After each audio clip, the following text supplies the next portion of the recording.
पश्चिम बंगाल में चुनाव की सरगर्मी के बीच सीएम ममता बनर्जी लगातार केंद्र सरकार और चुनाव आयोग पर हमलावर हैं।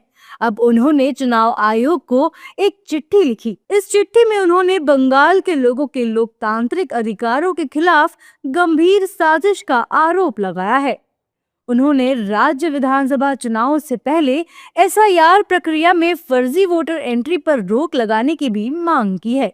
ममता बनर्जी ने पत्र में लिखा है, एसआईआर के तहत निर्णय प्रक्रिया जारी रहने के दौरान बीजेपी मतदाता सूची में फर्जी मतदाताओं के आवेदन जमा कर रही है, जो बंगाल के निवासी नहीं है। चुनाव आयोग बंगाल की जनता के लोकतांत्रिक और मौलिक अधिकारों को कमजोर कर रहा है। दोषपूर्ण और लक्षित प्रतीत होने वाले एसआईआर ने लाखों लोगों को गंभीर कठिनाई में डाल दिया है, जिससे कई लोग मताधिकार से वंचित होने की कगार पर पहुंच गए हैं। ममता बनर्जी द्वारा चुनाव आयोग को पत्र लिखने के बाद बंगाल की सियासत पूरी तरह से गर्मा चुकी है।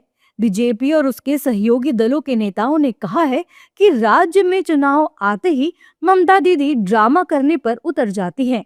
हालांकि टीएमसी नेताओं ने सीएम ममता बनर्जी के आरोपों को सही करार दिया है। टीएमसी ने चुनाव आयोग और बीजेपी पर एसआईआर के जरिए बंगाल की जनता का वोट काटने और फर्जी वोटरों को लिस्ट में शामिल करने का आरोप लगाया है। टीएमसी नेताओं का कहना है कि जब बीजेपी नेता बंगाल आते हैं तो बंगाल का अपमान करते हैं। वो ममता बनर्जी जैसी सशक्त महिला को बिल्कुल भी बर्दाश्त नहीं कर पाते। Each time they come to Bengal, they humiliate Bengal. They have done it in the past. They humiliate Bengal's culture, heritage, history, and political personalities.